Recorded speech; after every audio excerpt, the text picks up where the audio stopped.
你以为恋人这张牌是在告诉你即将遇到爱情吗？其实恋人牌真正要问你的不是谁爱你，而是你愿不愿意为自己的选择负责。很多人看到韦特塔罗的恋人牌，第一个想到的就是恋爱、暧昧、桃花、关系、结婚。可是如果你仔细看这张牌，你会发现它的画面不是一对男女正在拥抱，也不是两个人沉浸在浪漫里，而是一男一女赤裸地站在天使面前，像是回到伊甸园最初的状态。这代表一种毫无伪装的真实，也代表人在面对关系与选择时，最终不能再用借口包装自己。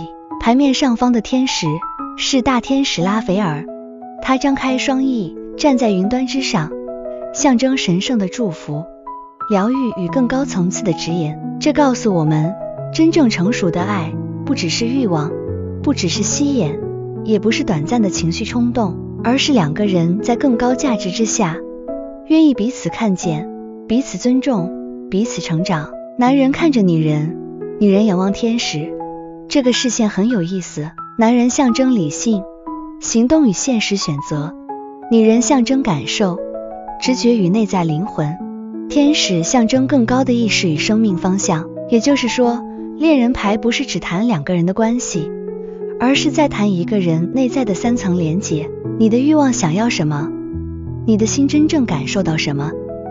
而你的灵魂又知道什么才是正确的方向？所以恋人牌的核心不只是爱，而是选择之后的一致。你不能嘴巴说想要稳定，行为却一直暧昧不清。你不能说想被真心对待，却又选择一个让你反复受伤的人。你不能说想追求梦想，却每天把自己交给恐惧与拖延。恋人牌会把你带到一个关键时刻，让你看清楚，你的人生不是被命运推着走，而是由一次又一次的选择塑造出来。牌面中，男人背后有一棵结着火焰果实的树，女人背后有一棵果树，树上还有蛇。这很明显呼应亚当与夏娃的故事。蛇不一定只是诱惑，它也代表欲望、智慧、试探与觉醒。当人还没有选择之前，可以保持天真，可是当你做出选择之后，你就开始承担结果。这就是恋人牌很深的地方。爱情会让人觉醒，选择也会让人长大。在人生里，我们常常以为选择就是选一个比较好的对象，比较好的工作，比较好的机会。但恋人牌要提醒你，真正重要的不是外在选项看起来多好，而是那个选项有没有让你更接近真正的自己。有些人条件很好，却让你越来越不像自己；有些工作收入不错，却让你的灵魂每天枯萎；有些关系看似安全，却建立在讨好、压抑与害怕失去之上。这时候恋人牌就会出现，问你一句很直接的话，你是在选择爱，还是在选择恐惧？如果抽到恋人牌在感情里，它当然可能代表吸引、互相喜欢、关系升温、重要伴侣出现，但它更重要的提醒是，你们的价值观是否一致？你们能不能坦诚面对彼此？这段关系是让你更有力量，还是让你不断怀疑自己？如果你正在暧昧，恋人牌不是叫你继续沉迷在心动里，而是提醒你要看清楚对方是否有意愿做出明确选择。如果你已经在关系中，这张牌会提醒你，爱不是只靠感觉维持，而是每天都要选择理解、沟通、承担与忠诚。如果你在工作或事业中抽到恋人牌，它代表你可能面临一个重要抉择，也许是要不要换工作，要不要合作，要不要开始一个新方向。这时候不要只看表面的利益，也不要只听别人的意见，你要问自己，这个选择是否符合我的长期价值？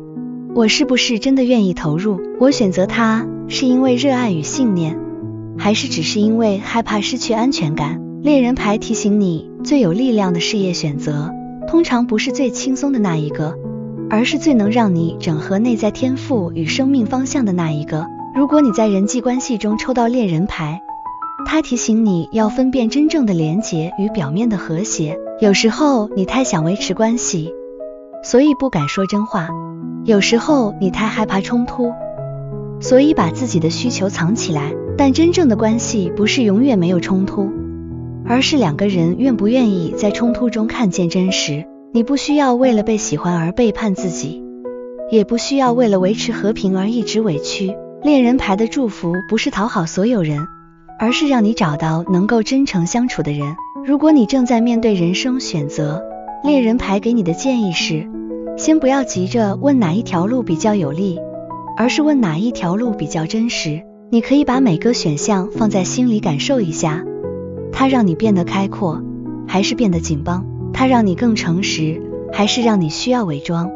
它让你愿意成长，还是只是让你逃避当下的不安？当你的理性、情感与更高价值能够站在同一边，那个选择通常就是你该走的方向。恋人牌如果以易经的精神来对应，很像是在谈感应与相遇之后的正道。人与人之间会相遇，是因为气场相感；人会被某个方向吸引，是因为内在有所呼唤。但相感之后，不能只停留在情绪，还要回到正心、正念、正行。真正的爱不是让你失去自己，真正的选择也不是让你逃离责任，它应该让你更清楚自己是谁，更愿意承担自己的人生。所以，当恋人牌出现时，不要只问他爱不爱我，也不要只问这件事会不会成功，你更应该问，我有没有诚实面对自己的心？